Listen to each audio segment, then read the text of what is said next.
একটা military officer, he is a professional fighter, he is train to fight, he is train to face the war situation. আমরা কিন্তু unit লেভেলে স্যাররা চাকরি করছেন, আমরা চাকরি করছি, যে how we train with the soldiers. আমরা ইউনিটে বিভিন্ন এক্সারসাইজ হয়, সোলজারদের সাথে আমরা যেভাবে মিশি, মানে এটা আসলে চিন্তা করতে পারবো না, কারণ we take care of each other. একটা সোলজার কিন্তু একটা অফিসারের কথা জীবন দিয়ে দিচ্ছে, আবার একটা অফিসার তার সর্বশক্তি দিয়ে সেই সোলজারকে হেল্প করার জন্য নেমে যাচ্ছে।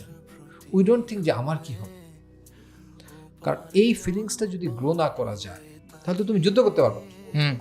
কারণ তুমি তোমার সোলজারদেরকে নিয়ে, তোমার ফেলো অফিসারদের, you are in the battle field, you are facing the live bullets, you know you will die any time, you know somebody will die.